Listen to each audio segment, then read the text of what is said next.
Hello, and welcome back to another episode of Sinister's podcast. Today, we're going to be doing a Reddit story called I Wrote a Letter to Myself and I Got a Response. This is in the Reddit story r/no sleep. I'm going to botch this name by Versatile? Versatile? I don't know how to say that, but let's get into it. I've been on my knees trying to scrub up all this blood and the scraps of paper for the last hour. I'm making some progress, but it's slow. I keep having to stop when my hands start shaking too much. I'm out of my apartment at the moment, sitting on the floor in the hallway, but I can feel my nerves settling some. I'm gonna write this out, so I'll have it all recorded and I can wait a bit before having to go back in. It started when I was bored yesterday. The internet was out in my apartment, and after casting about for a couple of hours trying to read or do some cleaning, I was out of ideas to entertain myself. That's when I saw a box of stationery on my desk. My Aunt Emma had given me the stationery as a birthday gift the week before, and there was nothing inherently wrong with the gift. It was a box of high quality paper and envelopes, personalized with my initials at the top of the sheets of paper, and on the back fold of the envelopes, a 7-year-old man, I probably would have thought they were cat pajamas, but as a 25-year-old man, not so much.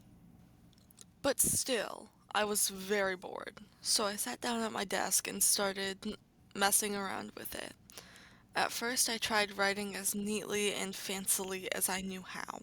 My handwriting is horrible, and my best efforts looked like a slow fourth grader, as opposed to a slower second grader. But it was something to do. Then I drew a little bit, but my drawing skills are equally lacking. What is a stationery? Uh, I think I'm so confused. I'm like, what is going on? What is it? Why? a stationery is kind of like something you use for writing,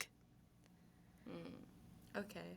which is when it comes into place with writing a letter to itself. Right, yeah. Okay. Okay, I okay. was feeling myself getting drowsy, but then a thought occurred to me what to do with the stationery. I'd write a letter to myself. It was a stupid idea, but I thought it'd be kind of funny too. So I took a clean sheet of paper and set to work. Hey, Scott. How are you today? My day is okay. It's kind of boring. Christine is out of town visiting her parents, and the internet is dead. I have zero ideas of what to do with myself. This is lame. Goodbye. Sincerely, Scott. The novelty of the idea had clearly worn off quickly, but I did fold it up and stick it in an envelope at least, even going so far as to address the letter to myself. Standing up with a table from a sigh, I laid down, and fairly soon I was fast asleep. When I woke up, it was early evening, and the room was only dimly lit by the fading twilight outside. I reached over and turned on my bedside lamp, blinking blearily as its brightness. I hated taking naps. I always felt so groggy afterwards and had trouble sleeping later in the night. Rubbing my eyes, I rolled discontently onto my side and began getting up. When my eyes lit upon my desk, I sat back down. The envelope with the letter I had written was different now. It was in a different spot for one, but I could tell from the bed that it was also a different color and it looked like it had a stain in the corner. Standing up and going to my desk, I looked at the envelope closer before picking it up. My name and address was still on the front, but hadn't I written it smaller and more centered than that? Regardless, the envelope itself was definitely different, so I hadn't written this at all. My next thought is that someone had came into my apartment to either prank me or try and scare me. The obvious answer was Christine. It didn't seem like something she would do, but she was the only other person with a key. After I did a quick sweep of the apartment for intruders, I texted her. She swore she was still half a state away and even sent me a picture as proof. She also seemed worried and asked if I had called the cops, but I wasn't to that point yet. I needed to look inside the envelope first. I pried it open carefully and peeked inside. Seeing the light blue piece of paper that matched the envelope was wholly different than the cream colored paper I'd used in the afternoon. When I unfolded it, I was surprised to see that it really did look at my handwriting, but it wasn't the same letter. Instead, it seemed to be responding to mine. Good to hear from you. I've been watching you when I can for years, and it seems like the universe has finally given us a way to talk. I'm guessing that you have apartment 3B on Nesbitt Street in Baltimore, right? And your Uncle Tom gave you the box of stationery for your birthday. It's so weird. I guess things have to line up just right. If this actually works and you're reading this, I know it will probably come as a shock. I don't think your side knows about us like we do. But that's cool. We can swap stories. I'll keep it short for now, but hope to hear from you again soon. Glory and peace, Scott. Weird. So weird. But, anyways, I read the letter 3 times. I couldn't tell if I didn't write it. Whoa, whoa, whoa, whoa. I read the letter 3 times. I really couldn't tell. I didn't write it. What? The grammar is going insane. I read the You're letter okay. 3 times. I really couldn't tell. I didn't write it other than the content itself. That doesn't make any sense, boo. You need to learn English. Which was decidedly weird. Whoever was doing this was either a very good prankster or had a dedicated stalker that had taken the time to learn my handwriting. Either way, I was calling their bluff. Hang on. I read the letter 3 times. I really couldn't tell I didn't write it other than the content itself. Oh. It's all about how you read it. I'm like sitting here, I'm like, what is going on? Does this dude need to learn English? It's all about how you read it. It's okay. Alright. Hey man, good to get a response. So are you like me in some other world? That's crazy. Tell me some facts about your world and we can compare. And if you have some kind of souvenir you can send next time, that'd be awesome. Looking forward to looking forward to the next letter. I put the new letter in an envelope, addressed it, and set it on my desk. Then I took out my tablet, plugged it in, and set a camera to record at an angle where I could see my desk and the door to the bedroom. I thought about just sitting and waiting, but the idea was too tedious and would make it less likely that anyone would come back. That was assuming that this wasn't some kind of one shot joke or harassment, but time would tell. Either way, I decided to go grab something to eat and see a movie. 4 hours later, I returned home to another blue letter. I understand you being skeptical, thinking it's all a joke, right? Well, here's some info like you asked, and I sent along something that might help convince you. Our world is a lot like yours, though it is different in some ways. About 40 years ago, we had a lot of animals start dying off. Not all of them, of course, but most of the birds, all of the dogs, and a few other species here and there. Still don't know why, but around the same time, we lost our mirrors. What I mean is our mirrors stopped showing our reflections, and a lot of them just went dark. But some of them, where they have twins in your world, would show us your reflections instead. We knew it was reflections because all the writing is backwards, and I can tell from your letters you don't actually write backward anyhow. LOL. But after that, a lot of people started changing, getting weird or violent. It's stabilized some now, but it was really bad when I was younger. A lot of people died. Anywho, like I said, things are better now, though we do have odd stuff pop up and people go missing. Is your world like that? From what I've seen and what I know of studies people on our side have done observing active mirrors, it seems like things are a lot better over there. If so, I'm kind of jealous. But enclosed, you'll find one of our nickels. It's got President Robert Kennedy on it. He was a president from 1969 through 1977. I don't know for sure, but I think I read he's one of the differences between your place and mine. Right back soon. I looked back in the envelope and found a nickel tucked into the corner. On one side, it had a man's profile with the name Robert F. Kennedy listed under it. On the other, it had what looked like a large turkey glowering over a shield bristling with spears and covered with stars and stripes. What the fuck? I remembered my tablet and checked the footage. It had actually stopped recording for 2 hours. I remembered my tablet and checked the footage. It had actually stopped recording after 2 hours. But it was enough. At the 42-minute mark, I watched as my cream envelope gave a shudder and disappeared. 30 minutes later, the blue envelope had faded into existence, a few inches over on the desk. I wasn't sure what to do at this point. I thought about asking Christine for advice, but it would be hard to explain over the phone, and I didn't want her to worry. I could call the police, but what good would it do? Even if I showed them the video, they would think it was fake, and I was a jackass for wasting their time. I don't know if I believed everything the letters were saying, but I couldn't deny the evidence was compelling. And if this guy was really another me, it could wind up being something really great. I might even become famous for discovering some parallel dimension. But first things first, I needed to write another letter. Wow, so this is big news, right? You're saying you can see us through mirrors? That's kind of embarrassing. Can you hear us too, or just see us? Do your people have any theories on how this all happened? Have other people in your world had this happen where you can talk to people from my world? I'm very curious to know more. This time I watched as my letter disappeared, only to be replaced with another response a short time later. Yeah, you've got a lot of questions. I understand. No, we can't hear, just see. I don't know about anyone actually communicating like this before. No one knows why the world's changing so much. When the other things started appearing last year, people said it'd be the end of the world, that we were being judged.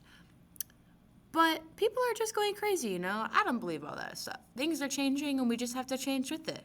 Hey, did you say you have a Christine? Is she a hot blonde girl out there too? She your girlfriend?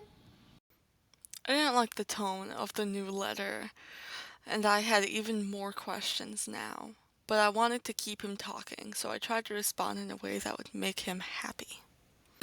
He didn't say in the letter that he had a girlfriend, Christine. So why did, the guy? Mirrors. Oh, yeah, duh. Ah. Yeah, she's my girlfriend. She's great. We're planning on getting married next year. Do you have a Christine too? Tell me more about your world when you can. My letter shuddered away fairly quickly, and I waited for an answer, but none came. It was getting late, so eventually I went to bed, though I would wake up periodically to check the desk. Around 6 in the morning, I saw the blue envelope, and I jumped out of bed to read the 2 lines written there. I did have a Christine, but she was a fucking whore. I had to punish her. I hope yours ain't a whore too, lol. I was done. I didn't know what this was, but I knew it had to be real, and it was feeling more and more like it was dangerous. Throwing the letter down, I started looking around the room. I saw the small mirror I had hanging on the back of the closet, and I yanked it down quickly, hearing it crack as it hit the floor. I tried to think of any others, and the only ones that came to mind were in the bathroom and the one Christine had hung over the mantel in the living room. Christine! I looked at my phone and saw it was almost 7. She was going to be back in town this morning, probably coming straight here. I tried to call her, but it went straight to voicemail, like it was powered off. I didn't have her parents' number, so I had to resort to leaving her a voicemail and text message telling her not to come to the apartment, that I would meet her at hers when she got back. I debated on what to do until she arrived, but ultimately decided I couldn't stand being in the apartment myself. So I left a note on the door saying, Christine, don't go in the apartment. Call me instead. I'll explain and meet you. I left the building. For the next few hours, I basically drove through a circuit between our two apartments, occasionally parking outside one place or the other. I was sitting outside her place when I got a call from her phone.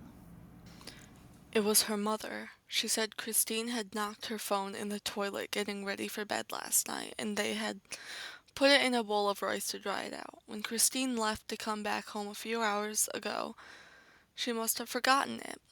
I felt my mouth go dry. Her mother was asking what she should do to get Christine the phone, but I told her have to call her back and hung up. Based on when she left, she should have been back at least an hour ago at that point. I knew she wasn't at her apartment, so I sped back over to mine. I saw her car parked down the street from my place and my head started pounding. Running up the stairs to reach my door and saw the note I had left was gone. In its place was a blue sheet of nice stationery bearing a drawing of red ink heart and the words, "Come on in my handwriting. I started yelling her name as I fumbled the door open, but as I entered, I could tell she wasn't there. The apartment felt empty and lifeless. I ran to the bedroom, stumbling to a stop at the doorway. My mind had difficulty making sense of what it was seeing at first. On the wall next to my desk, there were strips of paper plastered to the wall and making the outline of a small door about 3 feet tall. The strips seemed to be some combination of blue and cream paper, speckled here and there with spots of crimson, and soggy. Near the baseboard, where there were partial bloody handprints on both sides, as though someone had been trying to hold on. Leading away from the paper door, the floor was covered in more blood. As I looked closer, I could see several thick runnels in the wood that I thought were scrapes or cuts of some kind by something heavy being drug. But then I saw one of Christine's bloody fingernails, torn off at the nail bed and ragged, jutting out one of the grooves she had raked into the floor in her fight to get away. I collapsed to the floor and began crying. After a few minutes, I pulled myself together enough to look around the room for any clues or some means of helping her. That's when I saw the blue envelope on the desk. You were right. She's a hot one. Better than mine, even. But I can tell she has those same slutting ways. It's in their eyes. But don't you worry. She'll find less tolerance for that over here. And I'll be sure to keep her corrected. Don't even bother trying to come across either, bud. I figured out how to do it. But I'm gonna have to keep it close to my vest. And I apologize for not being completely honest before. Things are worse here than I let on. Maybe this Christine can keep me happy and satisfied with my life. But who's to say? Like I told you, some people are really losing it over here. Might be I have to come visiting again sometime, more permanently. Till then, glory and peace. Or as you would say, sincerely, Scott. As I'm finishing writing this, I dread going back to that room. I know I have no way of getting her back. I know I can't have her blood being found in my apartment. Even without hard evidence, there will be questions when she's reported missing. But all of that is in the background at this moment. I can't shake the feeling of being watched. I look around and see no one, but then I notice the dingy brass door of the elevator across the hall from where I'm sitting.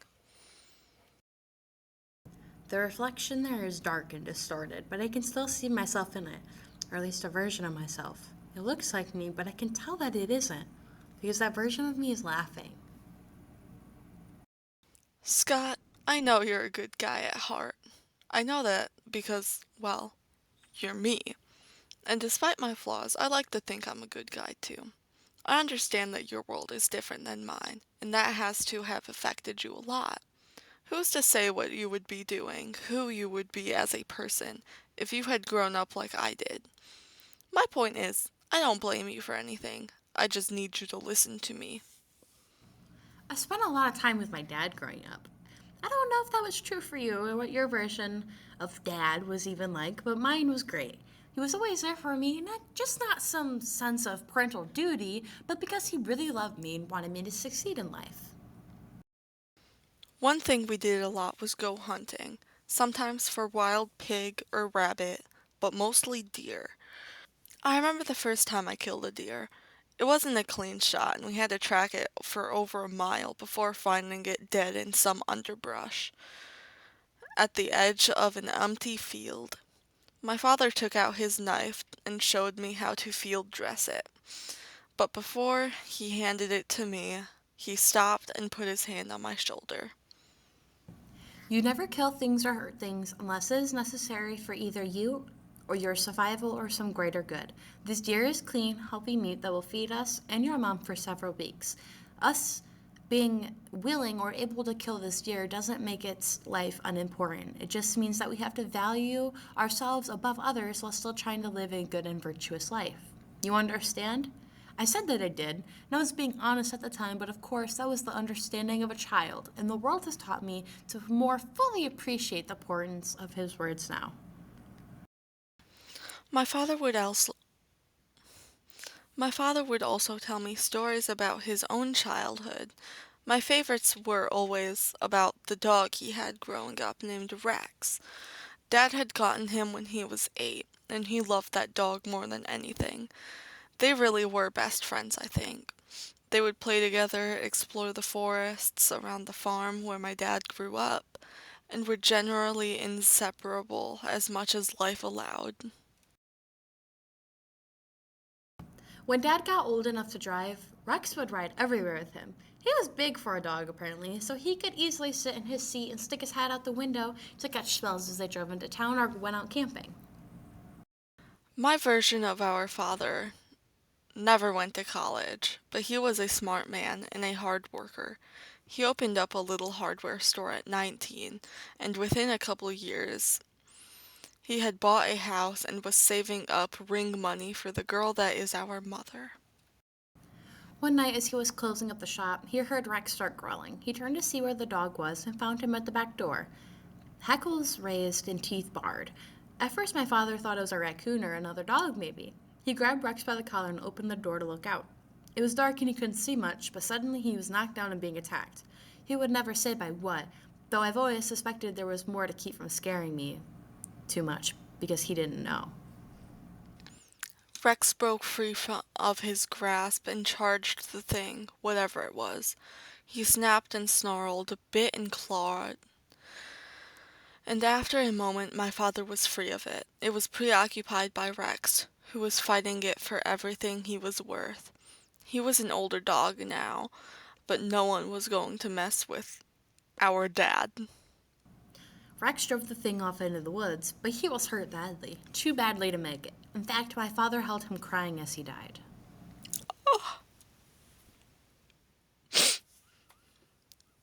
The first time Dad told me that story, I was 15.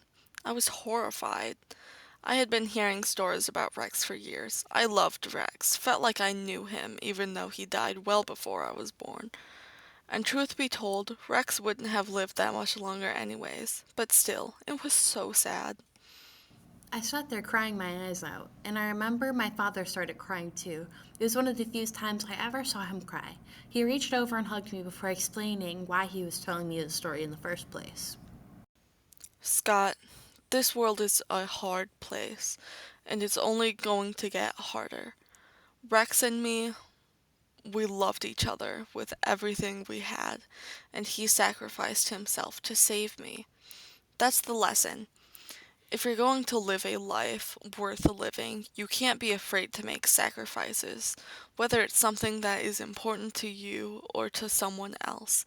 Sometimes a cost has to be paid, and you have to be willing to pay it. Being too afraid or too weak to do what needs to be done is a greater sin than trying and failing or making the wrong choice. Always remember that. And I have, Scott.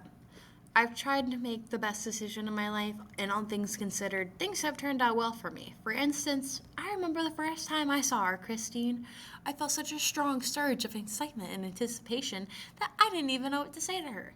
And later, when we made love for the first time, I remember she cried. If I'm honest, I cried a little too. Damn. And I think I was too hard on her initially, Scott. I thought she was a whore, like the old Christine. But I think living in a softer, kinder world kept her from developing some of those rough edges that I was trying to wear down on old Christine. She's still got the slut look about her face at times, so she bears watching. But I do think she can be rehabilitated if you are firm with her. I want to apologize to you too, Scott. When I came and took you by surprise in your bed, well, I'll be honest. I was disappointed. I expected more of a fight, but you were half asleep. And just like our Christine, you've had the luxury of a softer life than I've had. I don't think less of you because you couldn't stop me from forcing you through the door. I also want to say I'm sorry, because I know from your perspective I may seem like a bad guy. I took your girl and then you from this cushy life and pushed you into a world that, well, from your point of view, might seem a little bit like hell. I want you to know I didn't do that out of some ill will towards you or even Christine, but I had to get you out of there, and sacrifices had to be made. And those sacrifices are valued by me, Scott. It's important that you know that. Don't worry about trying to get back either. I know from the peaks I've managed to get in the last couple of weeks that you were trying, and you had figured out that combining our two papers was a part of it, but you won't get the rest. And I made sure not to leave any of your letters or envelopes on my side anyway. This letter and envelope will be the only paper from your world that you will have, and trust me, it isn't enough. I don't say this to trick or discourage you, but because I don't want you wasting your time and energy chasing some impossible goal when you should be focused on getting on your feet and making a new life.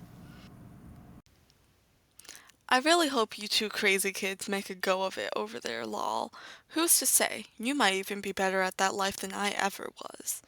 As for me, I just got back from walking in the park across from well, I mean my apartment.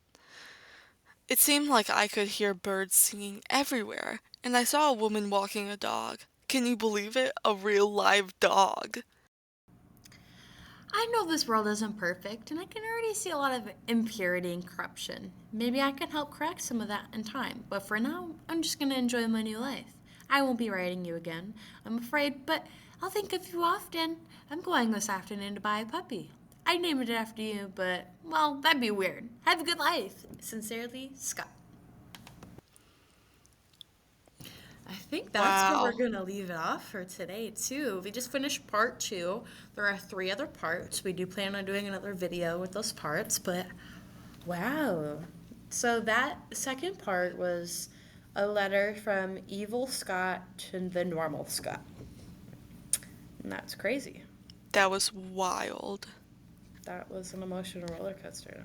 Right? Uh Yeah, like this one comment that's from the that purple energy said, "Oh damn, I thought this was good Scott until I started hearing it talking about the door. Bad Scott had a good childhood, it sounds like. What is his problem?" I'm Right? so That's what I tired. thought too.